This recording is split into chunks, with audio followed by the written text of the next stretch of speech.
പ്രിയമുള്ള സുഹൃത്തുക്കളെ, ഇസ്ലാമിലേക്ക് മറ്റ് മതങ്ങളിൽ നിന്ന് ആളുകളുടെ വമ്പിച്ച തള്ളിക്കയറ്റം എല്ലാ മുസ്ലിം സദസ്സുകളിലും ആഹ്ലാദപൂർവ്വം ഉന്നയിക്കപ്പെടുന്ന, അഭിരമിക്കുന്ന ഒരു വസ്തുതയായി അവർ കൊണ്ടു നടക്കുന്നതാണ്. മറ്റു മതസ്ഥർ, പ്രത്യേകിച്ച് അമേരിക്ക, യൂറോപ്യൻ രാജ്യങ്ങളിലൊക്കെ കൂട്ടം കൂട്ടമായി ആളുകൾ ഇസ്ലാമിലേക്ക് വന്നു ചേർത്തുകൊണ്ടിരിക്കുന്നു. ലോക അടിസ്ഥാനത്തിൽ ഇതൊരു വളരുന്ന മതമാണ് എന്നും പറഞ്ഞ് അതിൽ അഭിരമിക്കുക, സന്തോഷിക്കുക, പ്രചരിപ്പിക്കുക, ഊറ്റം കൊള്ളുക, ഇതൊക്കെ സാധാ വിശ്വാസികളുടെ പോലും സ്വഭാവമാണ്. തീവ്രവാദം സാധാരണ വിശ്വാസികൾക്ക് ഇല്ലാത്തതുപോലെയല്ല ഇക്കാര്യത്തിൽ. തങ്ങൾ വിശ്വസിക്കുന്നതിനെ മറ്റുള്ളവർ വിശ്വസിക്കുക എന്നുള്ളൊരു മനുഷ്യ സഹജമായ വാസന, ത്വര ഇക്കാര്യത്തിൽ അവരെ സ്വാധീനിക്കുന്നുണ്ട്. വാസ്തവത്തിൽ ലോകത്തെ ജനസംഖ്യയിൽ മഹാഭൂരിപക്ഷവും മുസ്ലിം ആയിക്കഴിഞ്ഞാലുള്ള ഏക അപകടം, എല്ലാ മതങ്ങളിലും മതം വളരുമ്പോൾ തീവ്രവാദവും വളരും. ഇന്ന് ആഗോള അടിസ്ഥാനത്തിൽ ഇന്ത്യയിലല്ല ഇസ്ലാമിക തീവ്രവാദം ഒരു ഭീഷണിയായി നിലനിൽക്കുമ്പോൾ ഇസ്ലാം വളരുകയാണെങ്കിൽ അതോടൊപ്പം തീവ്രവാദവും വളരാനുള്ള സാധ്യത മുൻ അനുഭവങ്ങളുടെ അടിസ്ഥാനത്തിൽ അങ്ങനെ ആകണമെന്നില്ല കേട്ടോ. നമുക്ക് ശങ്കിക്കേണ്ടി വരുമെങ്കിലും അതുകൊണ്ട് ഒരു നിലനിൽക്കുന്ന സമൂഹത്തിന് ഒരു വിനാശകരമായ ഒന്ന് എന്നതിൽ ഉപരി ഇതിൽ എന്തെങ്കിലും വാസ്തവമുണ്ടോ എന്നുള്ള അന്വേഷണമാണ് നമ്മൾ ഈ അധ്യായത്തിലൂടെ ഉദ്യമിക്കുന്നത്, ശ്രമിക്കുന്നത്. ഇസ്ലാം വളരുന്ന ഒരു മതമാണ്. മറ്റു മതങ്ങളെ അപേക്ഷിച്ച് ഇത് ലോക അടിസ്ഥാനത്തിൽ വർദ്ധിച്ചു കൊണ്ടിരിക്കുകയാണ്. ഒരു തരം ശരിയെന്നാണ്. ലോകാടിസ്ഥാനത്തിൽ മറ്റു മതങ്ങളെക്കാൾ ഇസ്ലാം മതം വർദ്ധിച്ചു കൊണ്ടിരിക്കുന്നു. വളർന്നുകൊണ്ടിരിക്കുന്നു എന്നുള്ള വാക്ക് ഞാൻ മനഃപൂർവ്വം ഉപയോഗിക്കുന്നില്ല, വർദ്ധിച്ചു കൊണ്ടിരിക്കുന്നു. അതിൻ്റെ കാരണങ്ങൾ, കൺവേർഷൻ, മതം മാറ്റം, അതെത്രത്തോളം നടക്കുന്നുണ്ട് എന്നൊക്കെയാണ് അന്വേഷിക്കുന്നത്. അപ്പം തത്വത്തിൽ ഇസ്ലാം വർദ്ധിക്കുന്നു, വളരുന്നില്ല. അതിൻ്റെ കാരണം നമുക്ക് വഴിയെ പരിശോധിക്കാം. ലോകത്ത് ഇന്ന് 2010 കണക്കനുസരിച്ച് 1.6 ബില്യൺ മുസ്ലിംസ്, അതായത് ലോക മതത്തിൽ 2ാം സ്ഥാനത്തിലാണ്. ക്രിസ്ത്യാനിറ്റിക്ക് ശേഷം ഇസ്ലാം 2ാം മതമായി നിലനിൽക്കുന്നു. ഇന്ത്യയിലും പാകിസ്ഥാനിലും കൂടി ഇതിൽ 344 ബില്യൺ ആളുകളുണ്ട്.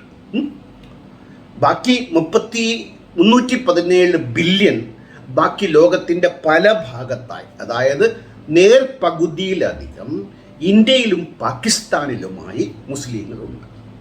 മില്യൺ എന്ന് പറയുമ്പോൾ 10 ലക്ഷം, ഒരു ദശലക്ഷം എന്നുള്ളതാണ് കണക്ക്. 49 രാജ്യങ്ങളിൽ ഇസ്ലാം ഭൂരിപക്ഷ മതമാണ്. ഇന്തോനേഷ്യയിലെ ജനസംഖ്യയിൽ 87.2% മുസ്ലിങ്ങളാണ്. ഏറ്റവും അധികം മുസ്ലിങ്ങൾ 209 മില്യൺ, ദശലക്ഷം മുസ്ലിങ്ങൾ ഉള്ളപ്പോൾ ഇന്ത്യയിൽ 14.4%, അതായത് 176 മില്യൺ ജനസംഖ്യ, ഏകദേശം 18 കോടിയോളം ആളുകൾ മുസ്ലിങ്ങളായി ഇന്ത്യയിലുണ്ട് എന്നുള്ളതാണ്. മൊത്തം ജനസംഖ്യയുടെ കണക്കെടുക്കുമ്പോൾ 14.4%. കേരളത്തിലാണെങ്കിൽ ഇത് വർദ്ധിച്ച് 28% എന്ന നിലയ്ക്ക്. കേരളത്തിൽ മുസ്ലിങ്ങളുടെ എണ്ണം കൂടുതലായതുകൊണ്ടാണ്. 2050 ആകുമ്പോൾ ഒരു പ്രൊജക്റ്റഡ് കണക്കാണ്. ഇപ്പോൾ ഉള്ള 2.76 ബില്യൺ മുസ്ലിങ്ങൾ 29.7 മില്യനായി വർദ്ധിക്കും. അതായത് 2ൽ നിന്ന് 29.7ലേക്കുള്ള അടുത്ത 30 വർഷം കൊണ്ടുള്ള ഒരു കുതിച്ചുചാട്ടം, ജനസംഖ്യാ വർധനവ് മറ്റു മാറ്റമില്ലാതെ ഇന്നത്തെ രീതിയിൽ പോകാനുള്ള ഒരു പ്രൊജക്റ്റഡ് കണക്കാണ് ഞാൻ ഈ പറയുന്നത്. അമേരിക്കയിൽ ഇപ്പോൾ 0.9% ജനസംഖ്യയിൽ മുസ്ലിങ്ങളാണെങ്കിൽ ഇത് 2051 2.1%. അമേരിക്കയിലെ വർധനവിൻ്റെ തോത് അമേരിക്കൻ മുസ്ലിങ്ങൾ പൊതു മുസ്ലിങ്ങളിൽ നിന്നും വ്യത്യസ്തമായി വർദ്ധിക്കുകയല്ല, പക്ഷേങ്കിൽ 2 മടങ്ങായിട്ട് 2.1 ആയി വർദ്ധിക്കും. ലോക മുസ്ലിം ജനസംഖ്യയുടെ ഗ്രോത്ത് റേറ്റ് വളർച്ച 1.8. അതായത് 100 മുസ്ലിങ്ങൾ 18 കുട്ടികളെ ജനിപ്പിക്കുമ്പോൾ മറ്റു മതസ്ഥർ 12 കുട്ടികളെ ജനിപ്പിക്കുന്നു.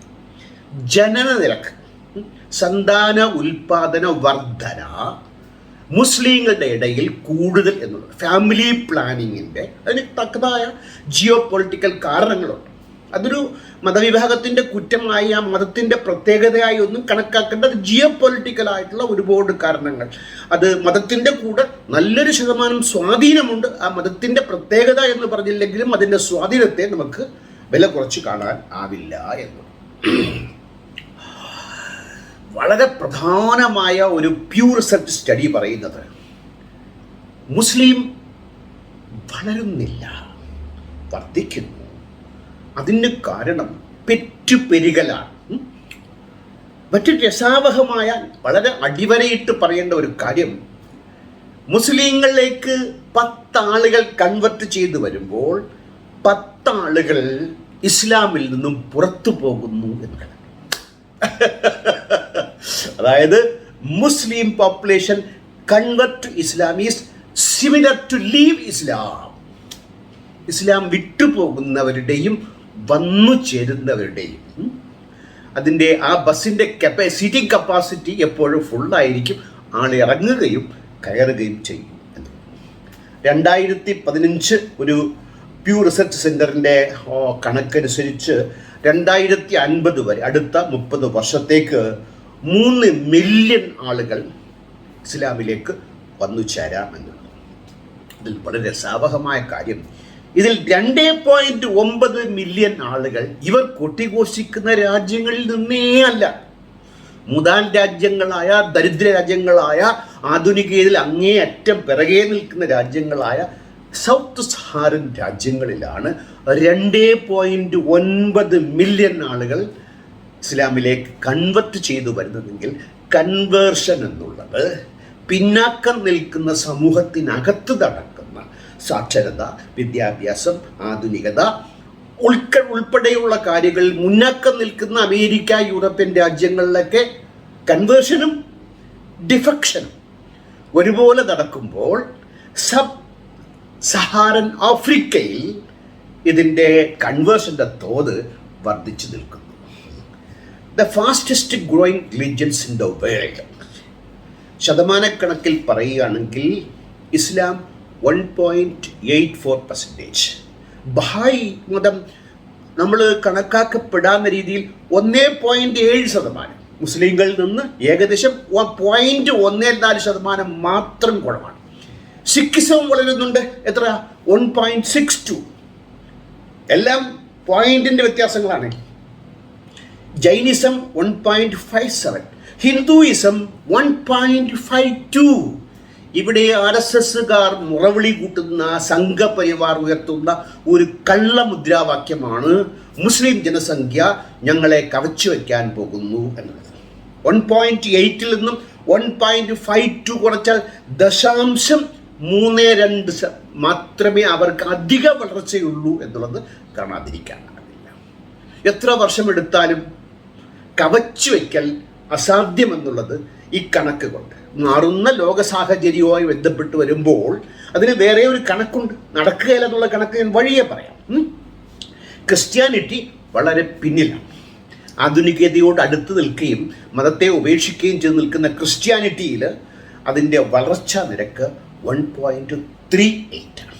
ഇതാണ് മൊത്തത്തിൽ. അപ്പം ടോപ്പ് മോസ്റ്റ് വളർച്ചാ നിരക്കുള്ളത് 1.84 ആണെങ്കിലും ഇന്ത്യയിലെ ഹിന്ദുക്കൾ സമാനമായി തന്നെ 1.57 വളർന്നുകൊണ്ടിരിക്കുന്നു എന്നുള്ളതും, നമ്മൾ പ്രതീക്ഷിക്കാത്ത രീതിയിൽ ബഹായി മതവും സിഖിസവും ജൈനിസവും ഒക്കെ വളർച്ചയുടെ നിരക്കിൽ തോളോട് തോൾ ചേർത്തുന്ന ഇസ്ലാമിനൊപ്പം വളരുന്ന ഒരു കാഴ്ച കൂടെ നമുക്ക് ഇവിടെ കാണാൻ സാധിക്കുമെന്നുള്ള ഒരു കാര്യമാണ്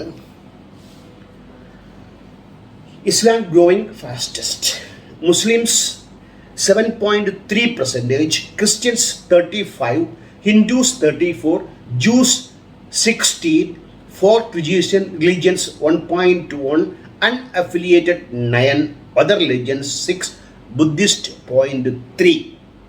ഇതൊരു മറ്റൊരു കണക്കായി കണക്കാക്കപ്പെടുന്നതാണ്. ഇന്ത്യയിൽ ഏറ്റവും കൂടുതൽ വളരുന്ന മതം ഈ പറഞ്ഞ നേരിയ വ്യത്യാസത്തോടു കൂടിയാണെങ്കിലും മുസ്ലിങ്ങൾ തന്നെയാണ്. അതിന് ഒരുപാട് കാരണങ്ങളുണ്ട്. മുസ്ലിങ്ങളുടെ പെറ്റുപരികൾ, സന്താന ഉൽപാദനക്ഷമത, പിന്നീട് പല കാരണങ്ങൾ നമുക്ക് വഴിയെ നോക്കാം. 1991 മുതൽ 2001 വരെ മുസ്ലിങ്ങളുടെ ജനസംഖ്യയുടെ തോത് വെച്ച് നോക്കും, മുസ്ലിം ഗ്രോത്ത് റേറ്റ് വാസ് 29.5.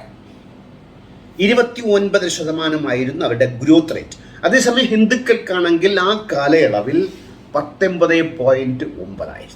ഏകദേശം 10% വ്യത്യാസം ഇവിടെ പ്രകടനമായി ഈ റിപ്പോർട്ട് പറയുമ്പോൾ 2001-11 വരുമ്പോൾ പ്രകടമായ വ്യത്യാസം നമുക്ക് കാണാൻ സാധിക്കും.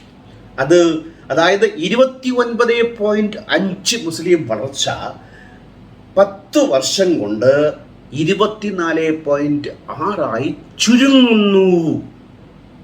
കാണുക, ആ ഒരു സമൂഹത്തിൻ്റെ മുന്നോട്ടുള്ള പ്രയാണത്തിൽ അത് സ്വായത്തമാക്കുന്ന എന്താ പറയുക, ഒരു ആധുനികതയുടെ ഒരു ചെറിയ മൂല്യം. ഒരു കുടുംബം എങ്ങനെ ആകണമെന്നുള്ള സങ്കല്പത്തിനകത്ത് നാം ഒന്ന് നമുക്കൊന്ന്, അല്ലെങ്കിൽ നാം ഒന്ന് നമുക്ക് രണ്ട് എന്നുള്ള ഒരു സങ്കല്പത്തിലേക്ക് എന്താ പറയുക, ഒരു പ്രാക്ടിക്കൽ അനാലിസിസ്, ഒരു പ്രായോഗിക ബുദ്ധിയിലേക്ക് മുസ്ലിങ്ങൾ സഞ്ചരിച്ചുകൊണ്ടിരിക്കുന്നു എന്ന് കഴിഞ്ഞ ഒരു 10 വർഷത്തെ 2001 മുതൽ 2011 വരെയുള്ള കണക്ക് നോക്കുമ്പോൾ ഇന്ത്യയിലെ മറ്റ് മതസമൂഹങ്ങളും ഇത്രത്തോളം വളർച്ചാ തോതിൽ കുറവ് വരുത്തിയിട്ടുണ്ട് എന്നത് നോക്കൂ. ഇന്ത്യക്കാരായി ജീവിക്കാൻ മുസ്ലിങ്ങൾ ഇക്കണക്കിൽ നേരത്തെ നിന്നതിൽ നിന്നും വ്യത്യസ്തമായി ഇന്ത്യൻ തനത് സ്വഭാവവുമായി ലയിക്കുന്ന ഒരു സ്വഭാവത്തിൻ്റെ തുടക്കം പൂർണ്ണമായി അല്ലെങ്കിലും ഇതിന് പ്രധാനമായി കാണുന്നത് മാരേജസ് ടേക്ക് പ്ലേസ് ഏർലിയർ. നിരത്തിയുള്ള വിവാഹം.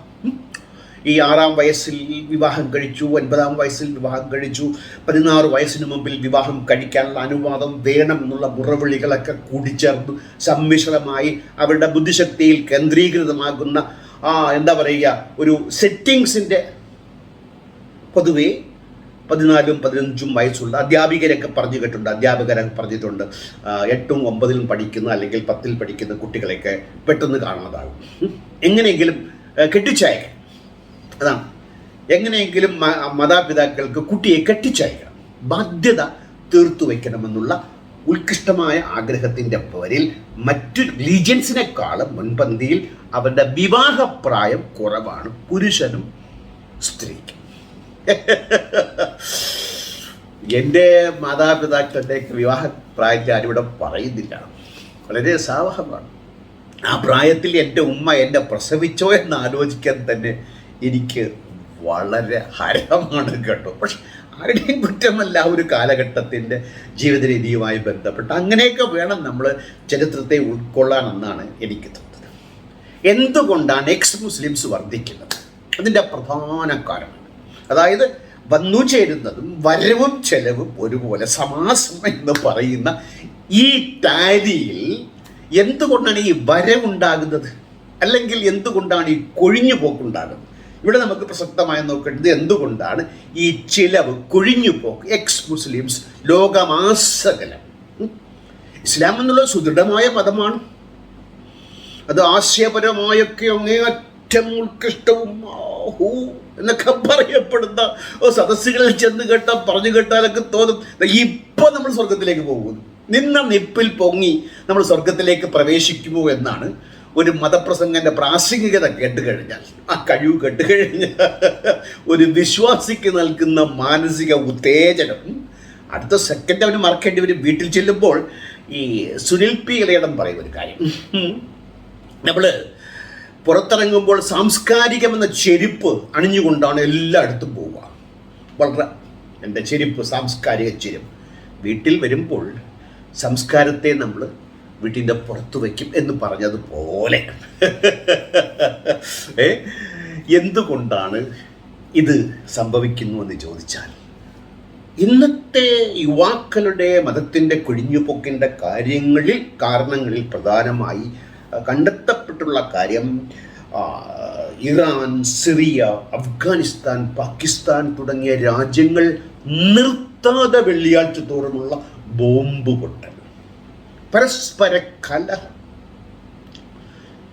ഇവിടെ കേരളത്തിനകത്ത് അങ്ങനെ ബോംബ് പൊട്ടുന്ന കലഹമില്ലെങ്കിലും ആശയ സമരങ്ങൾ, സുന്നിക്കകത്ത് തന്നെ പല സമസ്ത വിഭാഗങ്ങളും പിന്നെ ജമാ അങ്ങനെ വേണ്ട SDP ഇവരൊക്കെ തമ്മിൽ വാഗ്വാദങ്ങളുടെയും പോർവിളികളുടെയും ഒരു വിളനിലമായിട്ട് മുസ്ലിം പ്ലാറ്റ്ഫോം മാറുമ്പോൾ, അഖില ലോകാടിസ്ഥാനത്തിൽ നോക്കുമ്പോൾ വാക്കുകൊണ്ടുള്ള യുദ്ധമല്ല, യഥാർത്ഥ തോക്കുമല്ല, അതിനേക്കാളും ആധുനികതയെ പുൽകിക്കൊണ്ട് വെള്ളിയാഴ്ച എന്നുണ്ടെങ്കിൽ ബോംബ് പൊട്ടി ഏതെങ്കിലും ഒരു മുസൽമാൻ മരിച്ചില്ലെങ്കിൽ അത് ചരിത്രമാകുന്ന രീതിയിലേക്കാണ് അത് പോകുന്നതെങ്കിൽ, ഇത് കണ്ട് മനമെടുക്കുന്ന സമാധാന കാംക്ഷികളായ പൊതുവെ ഈ നൂറ്റാണ്ടിൽ ജീവിക്കുന്ന ആളുകൾ സമാധാനത്തെ മറ്റുള്ള ജനവിഭാഗത്തിൽ നിന്നും വ്യത്യസ്തമായി അങ്ങനെയാണ് സ്റ്റീവൻ പിങ്കർ പറയുന്നത്.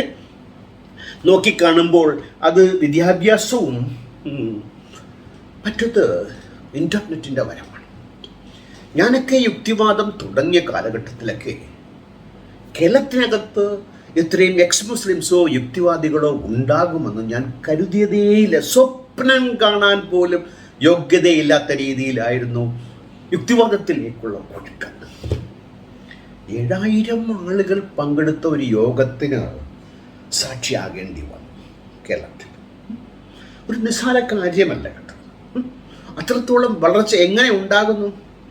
അതിനേറ്റവും കൂടുതൽ നന്ദി പറയേണ്ടത് ശാസ്ത്രത്തിനോടാണ്, പ്രത്യേകിച്ച് ഇൻ്റർനെറ്റിൻ്റെ വരവോടുകൂടി. അടപടലം ആടിമുടി വ്യത്യസ്തമായിക്കൊണ്ട് ഇൻ്റർനെറ്റ് ലോകവ്യാപകമായി ഇസ്ലാമിക വിമർശനത്തിന് ശക്തിയായ പോർമുഖങ്ങൾ തുറന്നുകൊണ്ട് വാഗ്വാദങ്ങൾ ഏർപ്പെട്ടുകൊണ്ട് യാഥാർത്ഥ്യം മനസ്സിലാക്കുന്ന മനുഷ്യൻ്റെ കഴിവിനെ ഉദ്ദീപിച്ചുകൊണ്ട് യാഥാർത്ഥ്യത്തിലേക്ക് മനുഷ്യ മനസ്സടുക്കുമ്പോൾ വിദ്യാഭ്യാസമുള്ള ചെറുപ്പക്കാരും പെൺകുട്ടികളും ഉൾപ്പെടെയുള്ള മൊത്തത്തിൽ ലോക ജനസംഖ്യ എടുക്കുമ്പോൾ ഇസ്ലാം വിട്ടുവരുന്നത് 20 മുതൽ 30 വരെ പ്രായമുള്ള വിദ്യാഭ്യാസമുള്ള ആളുകൾ തങ്ങൾ മതരഹിതരാണെന്ന് പ്രൊക്ലെയിംഡ് എത്തീസ്റ്റ് എന്ന നിലയിലേക്ക് കാര്യങ്ങൾ മാറിക്കൊണ്ടിരിക്കുന്നു. എന്നിട്ട് അവർ മതം മാറുക മാത്രമല്ല, ഇന്ന് ലോകവ്യാപകമായി തന്നെ മുസ്ലിംസിൻ്റെയും എത്തീസ്റ്റുകളുടെയും ഒരു നെറ്റ്വർക്ക് വളരെ സജീവമായി അപ്പോഴപ്പോഴ്. ഇപ്പോൾ പാകിസ്ഥാനിൽ ഇന്നലെയോ മെനിഞ്ഞാന്നോ എന്നോട് ലിയക്കത്ത് ഒരു പാകിസ്ഥാൻ ബംഗ്ലാദേശിലെ ഒരു സംഭവത്തെക്കുറിച്ച് പറഞ്ഞു. ഞാൻ പറയാൻ സംഭവിച്ചിരിക്കാൻ ഇടയില്ല, അത് ഊഹാഭാവമാണ്. കാരണം അങ്ങനെ ഉണ്ടായാൽ ഹാരിസ് സുൽത്താൻ്റെ വീഡിയോ കണ്ടാൽ മതി, അപ്പോഴപ്പോഴേ റിപ്പോർട്ട് ചെയ്യും പുള്ളി. ലോകമാസകലമുള്ള റിപ്പോർട്ടിംഗ് ഉൾപ്പെടെയുള്ള നടക്കുന്ന എല്ലാ കാര്യങ്ങളും എൻ്റെ മേശയ്ക്ക് മുമ്പിരുന്ന് ക്ലിക്ക് വഴി എനിക്ക് കണ്ടു ചിന്തിക്കാനൊക്കുന്ന ഒരു സാഹചര്യം ലോകത്ത് സംജാതമാക്കിയ ശാസ്ത്രത്തിനെ താങ്ക് യു ഒരു പഠനത്തിൽ പറയുന്നത്, അറബ് രാജ്യങ്ങളിൽ 250 ഫേസ്ബുക്ക് പേജുകളെ പരിശോധിച്ചപ്പോൾ അതിൽ 11,000 വരെയുള്ള അംഗങ്ങളുള്ള എത്തീസ്റ്റ് ഗ്രൂപ്പുകൾ, എവിടെ? യൂറോപ്പിലല്ല, ഇന്ത്യയിലല്ല, അറബ് രാജ്യങ്ങളിൽ 250ഓളം FB പേജസ് പരിശോധിച്ചപ്പോൾ 11,000-ൽ പരം അംഗങ്ങളുള്ള എത്തീസ്റ്റുകളുടെ ഗ്രൂപ്പ് സജീവമായി നിൽക്കുന്നു എന്ന് കാണാൻ സാധിക്കും. അപ്പോൾ ഒഴുക്ക് നിൽക്കാല എന്നുള്ളതാണ്.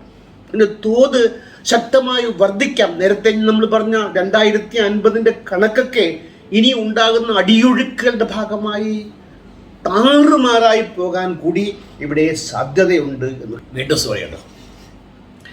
ഒരു വിൻ ഗാലപ്പോളിൽ സൗദി അറേബ്യയിലെ 5% ആളുകൾ, 5% of Saudi citizens convinced atheist. എവിടാ അള്ളാഹുവിൻ്റെ സ്വപ്ന ഭൂമിയായ നബിയുടെ പാദം കൊണ്ട് സമൃദ്ധമായ തിരുമുറ്റത്താണ്. ഗാലപ്പോൾ പറയുന്നതാണ്, എത്തിസ്റ്റുകൾ പറയുന്നതല്ല. 100-ൽ 5 പേർ കൺവിൻസ്ഡ് എത്തീസ്റ്റ്. സംഗതിയുടെ മാറ്റം നോക്കൂ. പിടിച്ചാൽ കിട്ടുകയില്ല. ഇതൊന്നും ഞാൻ എൻ്റെ കയ്യിൽ രേഖകളുടെ അടിസ്ഥാനത്തിൽ, പഠനങ്ങളുടെ അടിസ്ഥാനത്തിൽ, തെളിവുകളുടെ അടിസ്ഥാനത്തിൽ പറയുന്ന കാര്യമാണ്. United Arab Emirates, Sudan, Yemen തുടങ്ങിയ രാജ്യങ്ങളിലൊക്കെ അപ്പോസ്റ്റസിക്ക് വധശിക്ഷയാണ്. ഒരു ചെറിയ കഥ അവിടെ പറഞ്ഞു പോവാം. അതായത് ഇസ്ലാമിലേക്ക് വരികയും തിരിച്ചു പോവുകയും ചെയ്ത ഒരാളെ അലി റളിയല്ലാഹു തആല അൻഹു, നബിയുടെ മരുമോനും സഹോദരനും, ഒരാളാണ്, അദ്ദേഹം ചുട്ടുകൊന്നു. അത് കേട്ട മറ്റൊരു സഹാബി പറഞ്ഞു, ചുട്ടുകൊല്ലാൻ പാടില്ലായിരുന്നു. കാരണം ചുട്ടുകൊല്ലൽ, തീ കൊണ്ടുള്ള ശിക്ഷ അള്ളാഹുവിൻ്റെതാണ്, നിങ്ങൾ നടപ്പിലാക്കുന്നത്, അവനെ എറിഞ്ഞു കൊല്ലണമായിരുന്നു എന്നാണ്. മറ്റൊരവസരത്തിൽ ഒരു സഹാബി ഖലീഫയായിരുന്നപ്പോൾ ഒരു രാജ്യത്തിലേക്ക് വന്നു. അവിടെ അയാൾ ഇസ്ലാമിൽ നിന്ന് പുറത്തേക്ക് പോയ ഒരാളെ കണ്ടു. അയാൾ ഒട്ടകപ്പുറത്തുനിന്ന് ഇറങ്ങിയില്ല. പറഞ്ഞ കണ്ടീഷൻ, ഇവനെ കൊന്നില്ലെങ്കിൽ ഞാൻ ഈ ഒട്ടകപ്പുറത്തുനിന്ന് ഇറങ്ങുകയല്ല. അപ്പോസ്റ്റസിക്കുള്ള ഇപ്പം എന്നെ സൗദി ഭരണകൂടമാണെങ്കിൽ ഇപ്പം ചെയ്യുകയാണ്. ഖഷോഗിയെ കൊന്നു. സൽമാൻ രാജാവ് എൻ്റെ കൊല്ലുമെന്നുള്ള ധാരണ എനിക്കില്ല. അവിടുത്തെ മതഭ്രാന്തന്മാർ വേണമെങ്കിൽ പിടിച്ചോണ്ട് പോവുക, പക്ഷെ ഇന്ത്യയിൽ നടക്കുകയല്ല. ഒരുപാട് ശ്രമിച്ചതല്ലേ, ഫറൂഖിനെ കൊന്നതിൻ്റെ ക്ഷീണം ഇതുവരെ മാറിയിട്ടില്ല. കൊല്ലട്ടെ, മരിക്കാനൊന്നും യാതൊരു പേടിയും ഇല്ല. 64 ആണ്. ഇനിയിപ്പം ബോണസിലേക്ക് കിടന്നുകൊണ്ടിരിക്കുക. ബോണസ് കിട്ടി. അപ്പോൾ അപ്പോസ്റ്റസിക്ക് United Arab Emirates, Sudan, Yemen തുടങ്ങിയ രാജ്യങ്ങളിലൊക്കെ വധശിക്ഷ നിൽക്കുമ്പോഴാണ് സർക്കാർ ശക്തമായി ഈ നിലപാട് എടുത്തുകൊണ്ടിരിക്കുന്ന രാജ്യങ്ങൾ ഉണ്ടായിട്ട് പോലും സമീപമായ സൗദി അറേബ്യയിൽ പോലെ കൈവിട്ട് കൺചൂണ്ടെടുക്കൽ, കല്ലെറിഞ്ഞു കൊല്ലൽ എന്നൊക്കെ ഭീകരമായ ശിക്ഷാ സമ്പ്രദായങ്ങളെ താലോലിക്കുന്ന അറബ് രാജ്യത്തിൻ്റെ തലസ്ഥാനം നഗരിയായ അറബിയിലാണ് ഖുർആൻ. വായിച്ചാൽ അങ്ങേയറ്റം അപ്പടിക്ക് മലയാളത്തിലെന്ന പോലെ മനസ്സിലാക്കാൻ പറ്റാവുന്ന ഖുർആനെ കരസ്ഥമാക്കിയിരിക്കുന്ന അറബികളിൽ 5% ആളുകൾ കൺവിൻസ്ഡ് എത്തീസ്റ്റ് ആണെങ്കിൽ എവിടെയാ പോകുന്നത്? എവിടെയാ വളർച്ച? നിങ്ങളുടെ ഈ 5 ഉണ്ടല്ലോ, അത് നിസ്സാര 5 അല്ല കേട്ടോ, അത് തങ്കങ്ങളുടെ 5. കാരണം ആ ഭൂപ്രദേശം അനുഗ്രഹീതമായതാണ്. നബിയുടെ തിരുപാദങ്ങളാൽ സ്പർശിതമായി നിഴൽ പോലും മഹത്വമാണ്. മൂത്രം, മലം, മണ്ണ് ഏറ്റെടുക്കുകയല്ല, പരിശുദ്ധമായി മിഴുകിക്കളയുമെന്ന് പറഞ്ഞ നബിയുടെ തിരുപാദങ്ങൾ ചിലപ്പോൾ നബിയുടെ സന്തത പരമ്പരകളിൽപ്പെട്ടവരാണോ അന്വേഷിക്കേണ്ടിയിരിക്കും. ഗോഡ് ഡെലീഷൻ എന്ന റിച്ചർഡ് ഡോക്കിൻസിൻ്റെ 80ാം വയസ്സ് പൂർത്തീകരിച്ച് കഴിഞ്ഞ 2 ദിവസത്തിന് മുമ്പ് ബർത്ത്ഡേ ആഘോഷിച്ച 80കാരൻ്റെ ഗോഡ് ഡെലൂഷനാണ് സൗദി അറേബ്യയിൽ ഏറ്റവും കൂടുതൽ പരിഭാഷപ്പെടുത്തി പ്രസിദ്ധീകരിക്കപ്പെട്ട ഗ്രന്ഥം എന്ന നിലയ്ക്ക് നോക്കുമ്പോൾ ഈ 5% ഒരു അതിശയോക്തിയായി തോന്നുകയാണ്. ഈ 5-5-ലൊതുങ്ങുകയാണ്. ലോക ചരിത്രം എടുത്ത് പരിശോധിക്കുമ്പോൾ വഴിയെ നമുക്ക് മറ്റു പല ചില കണക്കുകൾ നോക്കാറുണ്ട് കേട്ടോ. 4,20,000 ആളുകളെ 2015 മുതൽ 20 വരെ അധികം വിട്ടുവന്നവർക്ക് നേടാൻ സാധിച്ചുവെങ്കിൽ ഇത്രയും ആളുകൾ തന്നെ ഒരു അതിശയോക്തിയായി നിങ്ങൾക്ക് തോന്നും. കണക്കുകൾ ഉണ്ട് എന്നുള്ളതാണ്. പ്യൂർ സെർച്ച് പറയുന്നത് 23% born Muslims did not identify them any longer Muslims. ലോകമാസകലം എടുത്തു നോക്കുകയാണെങ്കിൽ 23% വരുന്ന പല രാജ്യങ്ങളിലെയും മുസ്ലിം ജനസംഖ്യ അവർ ആ മതത്തിൽ ഉൾപ്പെട്ടവരായി കണക്കാക്കുന്നില്ല എന്ന് പ്യൂർ റിസർച്ച് പഠനം, തള്ളിക്കളയാൻ പ്രയാസമുള്ള ഒരു പഠനം എന്ന നിലയ്ക്ക്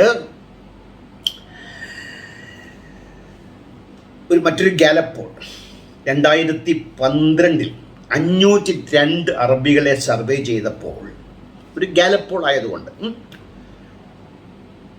19% ഞങ്ങൾ മതരഹിതർ എന്ന് പറഞ്ഞു. അതായത് സൗദി അറേബ്യയിലാണ് കേട്ടത്. 5% ദൈവമില്ല എന്ന് പറഞ്ഞു. അപ്പം 19 +5 24% ഗാലപ്പോളാണ്. 502 പേരുടെ കണക്കെടുത്തുകൊണ്ട് അറബ് സർവേ നടത്തിയപ്പോൾ അതിൽ 19% പേർ they themselves considered not as religious, മതസ്ഥരല്ല, മതരഹിതരായി കണക്കാക്കുമ്പോൾ 5% കൺവിൻസ്ഡ്, പ്രൊക്ലൈംഡ് എത്തീസ്റ്റ്. ഇതിൻ്റെ വളർച്ചയ്ക്ക് ക്രൗൺ ബിൻ മുഹമ്മദ് സൽമാൻ, അതായത് MBS എന്ന ചുരുക്കപ്പേരിൽ അറിയപ്പെടുന്ന, ഖഷോഗിയുടെ പദത്തിൽ കളങ്കം ചാർത്തപ്പെട്ടു എങ്കിൽ തന്നെയും ആധുനികതയുടെ അംശങ്ങളെ സംശീകരിക്കാൻ ഒട്ടും മടിയില്ലാത്ത സൗദിയുടെ ഒരു ഭരണാധികാരി എന്ന് വേണമെങ്കിൽ വിലയിരുത്തി കളയാവുന്ന രീതിയിൽ അദ്ദേഹത്തിൻ്റെ പിടിമുറുക്കങ്ങൾ, ഹിജാബ് നിർബന്ധമില്ല എന്ന് അദ്ദേഹം ഈ അടുത്ത കാലത്ത് പറഞ്ഞു. ഞാനത് പറയുന്നതേ, ഒരു മതത്തിനും ശക്തമായ പിടിമുറുക്കത്തോടുകൂടി മനുഷ്യ വംശത്തെ മുന്നോട്ട് കൊണ്ടുപോകാൻ ആകില്ല. മനുഷ്യന് സ്വസിദ്ധമായ രീതിയിൽ മുന്നേറുന്നതുണ്ട്. ആ പാതയിൽ ചക്കര വിശ്വാസത്തെ പോക്കറ്റിലിട്ടുകൊണ്ട് നടക്കുന്നവൻ ഇത് ചക്കരയ്ക്ക് ഭാരം കൂടിയാൽ എടുത്തെറിയാൻ മടിക്കുകയല്ല. അതിൻ്റെ അംശങ്ങളെ, അതിൻ്റെ ആചാരങ്ങളെ, അതിൻ്റെ യഥാക്രമങ്ങളെ, മനുഷ്യരാശി അതിൻ്റെ മുന്നോട്ടുള്ള പ്രയാണത്തിൽ ഉപേക്ഷിച്ച് അത് സ്വയം നന്നായി പരുവപ്പെട്ട് മുമ്പിൽ പോകുന്ന അവസ്ഥയാണ് ചരിത്രത്തിലൂടെ നമുക്ക് കാണാൻ സാധിക്കുമെങ്കിൽ പ്രിൻസ് മുഹമ്മദ് സൽമാൻ MBSന്റെ വരവോടുകൂടി ഇതിൻ്റെ അക്കം കൂടി. മറ്റൊരു കാര്യമായി പറയപ്പെടുന്നത് ഹിജാബ്, സ്ത്രീകളോടുള്ള വിവേചനവുമായി ബന്ധപ്പെട്ടത്. ഇപ്പം കോളേജിൽ പഠിക്കുന്ന, ആധുനിക വിദ്യാഭ്യാസം നേടുന്ന ഡോക്ടേഴ്സ്, സയൻറ്റിസ്റ്റുകൾ, റിസർച്ചേഴ്സ്, ടെക്നോക്രാറ്റ് എന്ന് തുടങ്ങിയ എഞ്ചിനീയേഴ്സ് എന്ന് തുടങ്ങിയ ഒരുപാട് മുസ്ലിം സ്ത്രീകൾ, പെൺകുട്ടികൾ, അവർക്കൊക്കെ ഹിജാബ് ഇന്ത്യയിലെയും കേരളത്തിലെയും പല അറേബ്യൻ രാജ്യങ്ങളിലേക്ക് നിലവൊഴിച്ചു കഴിഞ്ഞാൽ, അറേബ്യൻ രാജ്യങ്ങൾ വഴിക്ക് വീണ്ടും പരിശോധിക്കാനുണ്ട്. ഹിജാബ് മതം മാറ്റത്തിന് ശക്തമായ ഒരു കാരണമായി, പ്രത്യേകിച്ച് സ്ത്രീകളുടെ ഇടയിൽ. പിന്നെ ഖുർആനിലെ ഓരോ വാക്കും, ഈ ഖുർആൻ്റെ പരിഭാഷ യഥാർത്ഥത്തിൽ ഈ നമ്മുടെ കേരളത്തിൽ ഉൾപ്പെടെ ഖാസിമി മുസ്ലിയാർ, പിന്നീട് സിംസാൽ ഹക്ക് ഹുദവി, കബീർ ബാക്കഫി തുടങ്ങി അക്ബർ ഉൾപ്പെടെയുള്ള ഇസ്ലാം അപ്പോളജിസ്റ്റുകളൊക്കെ ചെയ്യുന്ന പ്രവൃത്തി ഇവിടത്തെക്കാൾ ഏറെ പിന്നീട് അത് ദോഷമുണ്ടാക്കി വെക്കുമെന്നതിന് യാതൊരു സംശയവുമില്ല. ആ മതത്തെക്കുറിച്ച് ഉത്കൃഷ്ടമായി അവർ അവകാശപ്പെടുന്നതിലെ ഉത്കൃഷ്ടതയെ സംശയിക്കത്തക്ക രീതിയിൽ മനുഷ്യരാശിയുടെ ബുദ്ധി, ആധുനികതയുടെ ബുദ്ധി അവനെ പ്രേരിപ്പിക്കുമെന്നുള്ളത് ഖുർആനിലെ ഓരോ വാക്കും ഒരു മുസൽമാൻ്റെ തലയ്ക്ക് മുകളിൽ നിൽക്കുന്ന ഡെമോക്രസിൻ്റെ വാളാണ്. അവൻ ആ മതം വിട്ടുപോകാനുള്ള കാരണത്തിൽ ഒന്നായി തന്നെ തീർച്ചയായിട്ടും അത് വർക്ക് ചെയ്യുന്നുണ്ട്. നൂറ് ഉദാഹരണങ്ങൾ ഇവിടെ പറയാൻ തൽക്കാലം സമയം എന്നെ അനുവദിക്കാത്തത് കൊണ്ട് ഒന്നുപോലും ഞാൻ പറയുന്നില്ല. നമ്മളെപ്പോഴും പറഞ്ഞുകൊണ്ടിരിക്കുന്ന കാര്യമാണ്. ഇനി മുസ്ലിം രാജ്യങ്ങളിലേക്കാണല്ലോ കുടിയേറ്റം, മുസ്ലിങ്ങൾ കുടിയേറുന്നതൊക്കെ യൂറോപ്പിലാണല്ലോ. മുസ്ലിങ്ങൾ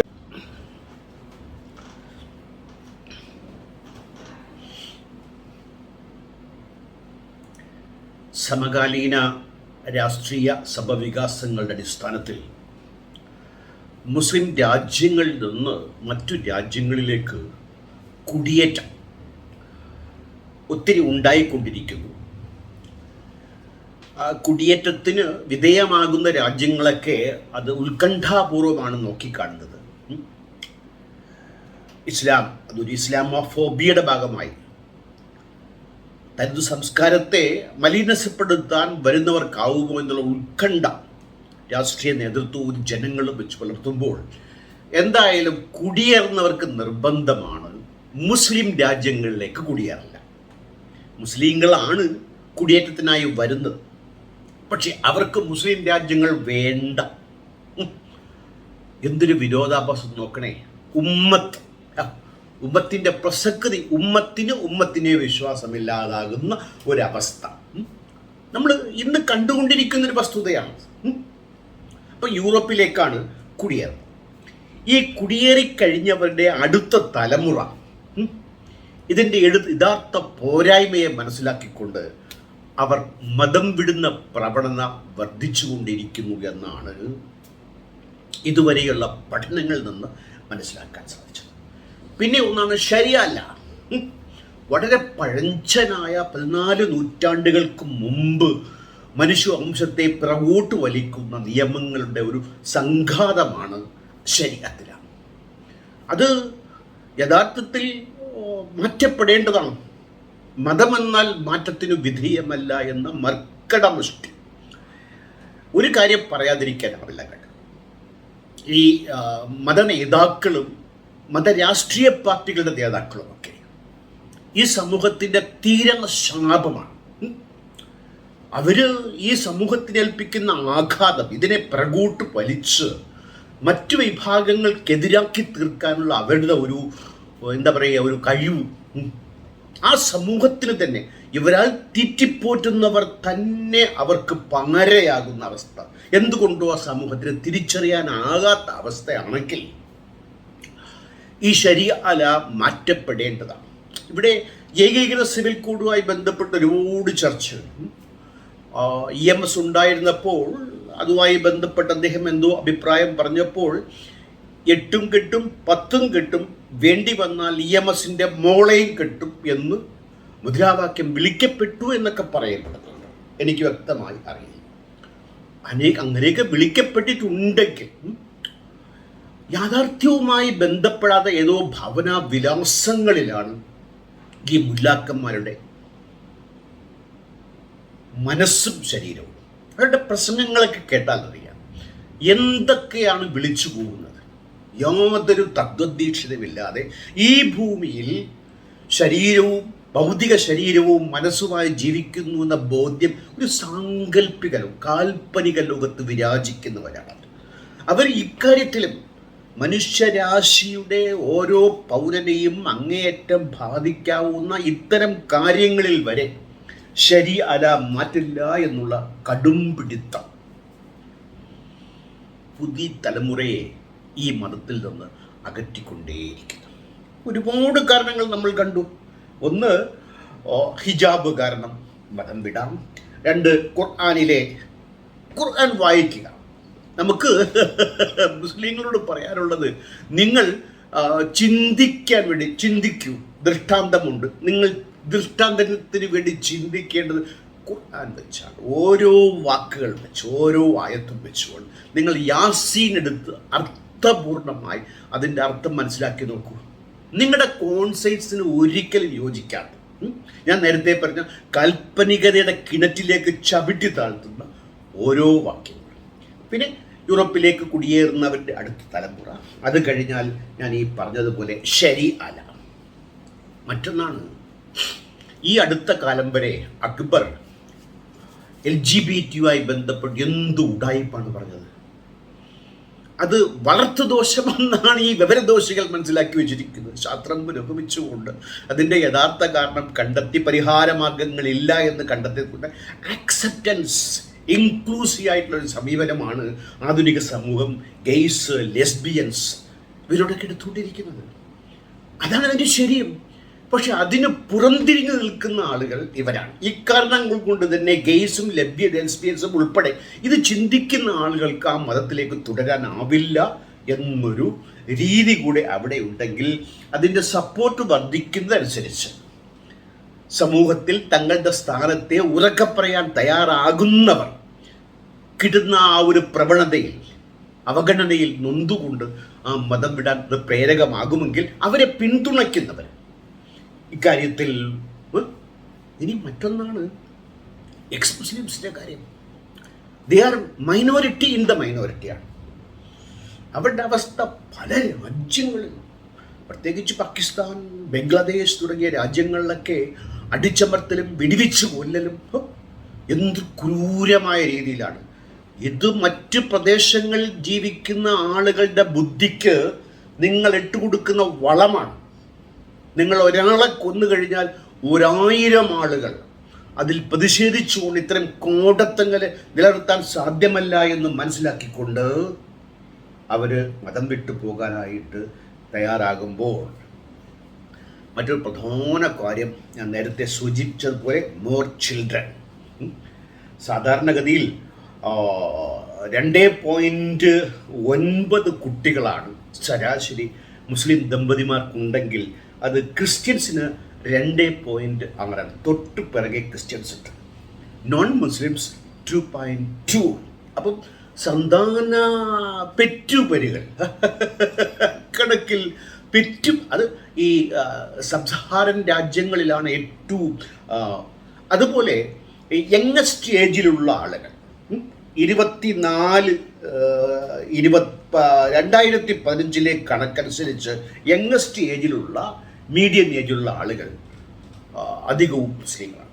ഇത്തരം കാരണങ്ങൾ കൊണ്ടാണ്. അല്ലാതെ ഇവർ കൊട്ടിഘോഷിക്കുന്നത് പോലെ അടപടലം മറ്റു മതത്തിൽ നിന്ന് ഇളകി വന്ന് ഇവിടെ കൂട്ടം കൂടുകയല്ലെന്നേ. ഇത് ഇങ്ങനെ പെറ്റുപരുകുന്നു പല കാരണങ്ങളാൽ, മറ്റുള്ളവരെ പുറന്തള്ളിക്കൊണ്ട്. പക്ഷെ അതിൻ്റെ ആ ത്വരയ്ക്ക്, ആ വേഗത്തിൻ്റെ വളർച്ച ഇപ്പോൾ മാറി വരുന്നുണ്ട്, മാറി വരേണ്ടതുണ്ട് എന്നുള്ളതാണ്. Muslims and non Muslim median age നോക്കുമ്പോൾ വേൾഡിൽ 24 മുതൽ 32 വരെ -7 സബ്സഹാറൻ രാജ്യങ്ങൾ നോക്കുകയാണെങ്കിൽ അത് 17 മുതൽ 20 വരെയാണ്. 17ലേക്ക് താഴെ പോയി കണ്ടോ. വേൾഡ് ശരാശരി 24. മിഡിൽ ഈസ്റ്റിലാണെങ്കിൽ 25, ഏഷ്യ പസഫിക്കിലാണെങ്കിൽ 26, നോർത്ത് അമേരിക്കയിൽ 28, യൂറോപ്പിൽ 33. എത്ര അജഗജാന്തരം വ്യത്യാസം. അതായത് ഈ മീഡിയൻ ഏജ്, യുവത അധികമുള്ളത് കൊണ്ട് പെറ്റുപെരുകളുടെ തോത് നിർബാധം തുറന്നുകൊണ്ടിരിക്കുന്നു എന്നതാണ്. ഇനി ഫെർട്ടിലിറ്റി റേറ്റ്സ്, സന്താന ഉൽപാദന ക്ഷമത, അതുമായി പരിശോധിക്കുകയാണെങ്കിൽ വേൾഡിൻ്റെ കണക്ക് 2.2 to 2.9 ഞാൻ നേരത്തെ സൂചിപ്പിച്ചു. അത് സബ്സഹാറൻ ആഫ്രിക്കയിലാണെങ്കിൽ 4.2 to 5.2 ആണ്. വളരെ ഏകദേശം ഡബിൾ. അതാണ് ഈ ജനസംഖ്യാ വർധനവിൻ്റെ കാര്യം. ഈ ഒരു സമൂഹം മറ്റു സമൂഹങ്ങളെ പിന്തള്ളിക്കൊണ്ട് മുമ്പോട്ട്, അത് ഇന്ത്യയിലൊന്നുമല്ലെന്നേ. ഇവിടെ സംഘികൾ പറയുന്നത് പോലെ ഇന്ത്യയിലൊന്നുമല്ല ഇത് മറ്റു പ്രദേശങ്ങളിൽ, അത് 3-4 ലോക രാജ്യങ്ങളിലാണ്, അല്ലാതെ യൂറോപ്പിൽ പോലും അല്ല. അങ്ങനെയൊക്കെയാണ് ഇവർ വാദിക്കുന്നത്. വെള്ളക്കാരൊക്കെ തൊപ്പി വാങ്ങിച്ചിട്ട് സുന്നത്തും ചെയ്ത് ഇങ്ങോട്ട് വരുന്നു എന്നൊക്കെ പറയുന്നത്. മിഡിൽ ഈസ്റ്റിൽ 2.5 to 2.8, നോർത്ത് അമേരിക്കയിൽ 2 into 2.7, ഏഷ്യ പസഫിക്കിൽ 1.9 to 2.4, യൂറോപ്പിൽ 1.6 to 2.1.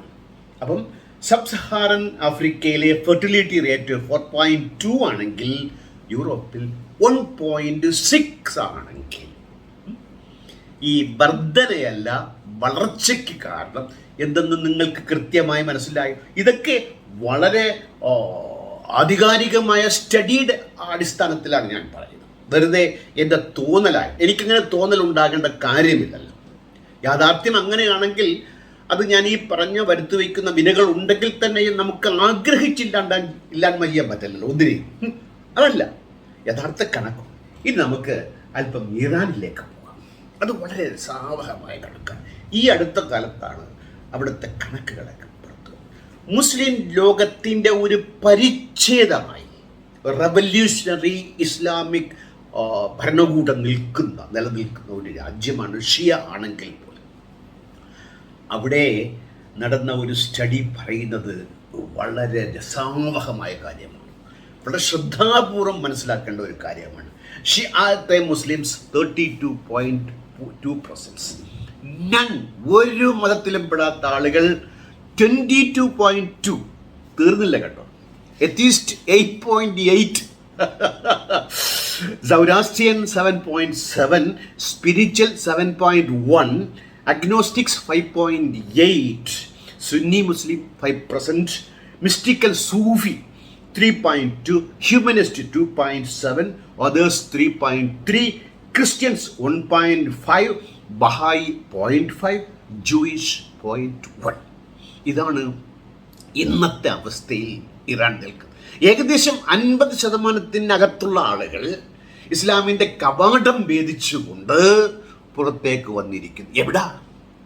ഇസ്ലാമിക് റെവല്യൂഷൻ, വിപ്ലവം ഉണ്ടാക്കിയെടുത്തുകൊണ്ട് ഖലീഫറ്റ് പോലെ ഒരു ഭരണകൂടം സ്ഥാപിച്ച് ഇസ്ലാമിക ഭരണത്തിൻ്റെ അടിച്ചേൽപ്പിക്കൽ കാരണം, നേരത്തെ പറഞ്ഞ ഫർദ തുടങ്ങി ശരിയല തുടങ്ങിയ ആധുനിക മനുഷ്യൻ ഇതൊന്നും ഉൾക്കൊണ്ട് മുന്നോട്ട് പോകാനാവില്ലെന്നേ. ഇവിടെ ഈ മുറുകെ പിടിക്കലുണ്ടല്ലോ, ഇത് തന്നെ ഇവർക്ക് വിനയായിത്തീരും. ഈ ഗ്രന്ഥം ഇതിന് വിനയാണ്. ആ ഗ്രന്ഥത്തെ മനസ്സിലാക്കാത്തിടത്തോളം കാലം അത് ഗുണം ചെയ്യുമെങ്കിലും ഇന്നത്തെ ആധുനിക യുഗത്തിൽ മനസ്സിലാക്കാനുള്ള വഴികളുടെ വിശാലമായ തുറപ്പ് ഇത് പിന്നോട്ട് വലിക്കുമെങ്കിൽ 50% മുകളിലുള്ള ആളുകൾ ഇസ്ലാമിക മതത്തിന് പുറത്ത് ഇറാനിൽ ആയിക്കഴിഞ്ഞു.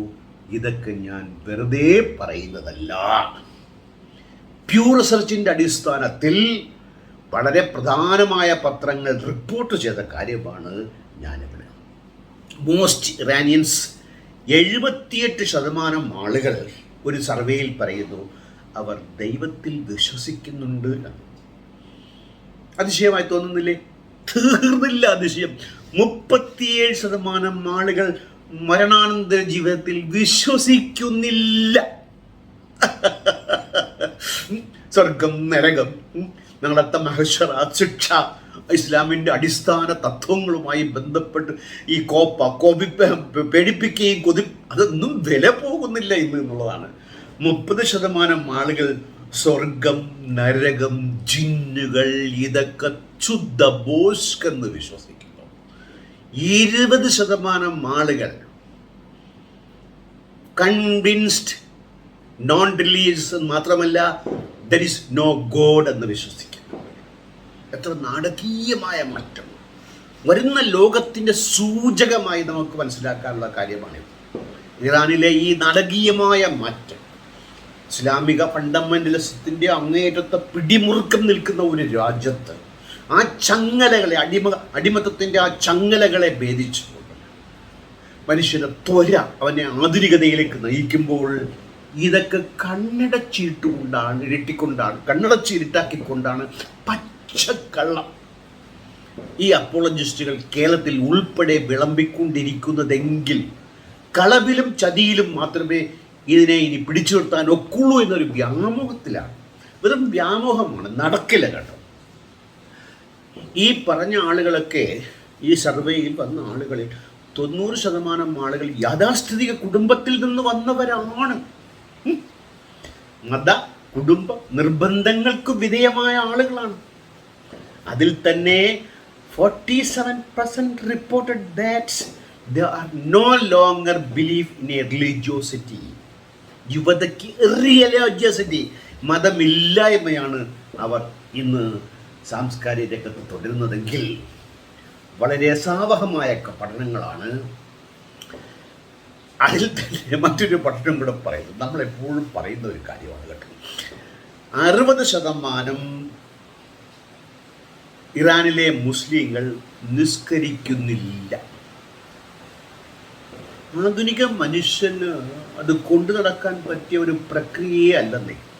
5 നേരം മണിയടിച്ചതുപോലെ, നമ്മൾ ജയിലുകളിൽ മണിയടിച്ച് ആഹാരവും പ്രവൃത്തിയും ചെയ്യിക്കുന്നത് പോലെ, സ്വതന്ത്ര ചിന്തയ്ക്ക് ഒരു സ്വതന്ത്രമായി നിൽക്കാൻ ആഗ്രഹിക്കുന്ന ഫ്രീ തോട്ട്, ഫ്രീ വേൾഡ്, ഇതിനെ ആഗ്രഹിക്കുന്ന ആളെ മണിയടിച്ച് ബാങ്ക് വിളിച്ചിട്ട് 5 നേരം നിസ്കരിക്കാൻ പറഞ്ഞാൽ 60% ആളുകൾ ഇറാനിൽ ഇത് ചെയ്യുന്നില്ല എന്നുണ്ടെങ്കിൽ 60% ആളുകൾ നോമ്പും അനുഷ്ഠിക്കുന്നില്ല. ഇസ്ലാമിൻ്റെ അടിസ്ഥാന സ്തൂപങ്ങളായ ഇത് ഇറാനിലെ 60% ആളുകൾ അംഗീകരിക്കുന്നില്ല എങ്കിൽ, 75-ലെ ഇസ്ലാമിക് റെവല്യൂഷൻസിന് മുമ്പ് 80% ആളുകൾ നിസ്കരിക്കുകയും മതാനുസാരികളായി ജീവിക്കുകയും ചെയ്ത ഒരു നാട് എന്നുള്ളത് നിർബന്ധം ഒരു സമൂഹത്തെയും പിടിച്ചുകെട്ടാൻ ഇനി സാധ്യമല്ല. അതൊക്കെ കഴിഞ്ഞ കാലം. അറിവിൻ്റെ വ്യാപ്തിയുടെ അപര്യാപ്തത കൊണ്ട് നടന്നിരുന്ന ഒരു കാര്യം മാറിയ ഒരു കാലഘട്ടത്തിൽ ഈ നിർബന്ധവും കൂടി നടന്നാൽ ഈ ചങ്ങല തട്ടിപ്പൊട്ടിക്കാനായിട്ട്, വലിച്ചു കയറിക്കളയാനായിട്ട് മനുഷ്യവംശത്തിന് സാധിക്കും.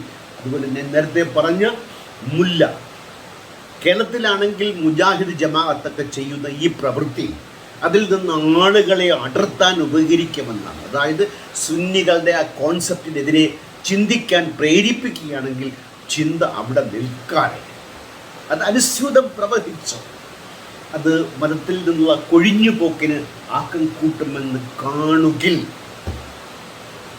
കേരളം ഉൾപ്പെടെയുള്ള ലോകമാസകലം ഇസ്ലാം വളരുന്നു എന്ന് പറയുന്ന പെരും നുണ, വസ്തുതകളുടെ, കണക്കുകളുടെ, റിസർച്ചിൻ്റെ അടിസ്ഥാനത്തിൽ പൊളിഞ്ഞു വീഴുന്ന മനോഹരമായ കാഴ്ചയാണ്. സമാധാനത്തിനും ഭദ്രമായ ജീവിതത്തിനും ആളുകൾ സംതൃപ്തിപൂർണമായ ജീവിതത്തിനും രാജ്യങ്ങൾ മാതൃകയാകുമ്പോൾ ഇതിനെതിരെ നിൽക്കുന്ന ഏത് പ്രസ്ഥാനവും കടപുഴകി എറിയപ്പെടുമെന്നുള്ളത് ഇതിൽ നിന്ന് നമുക്ക് മനസ്സിലാക്കാം. മറ്റൊരു അധ്യായത്തിൽ കാണുന്നതുവരെ നന്ദി, നമസ്കാരം, ഗുഡ് ബൈ.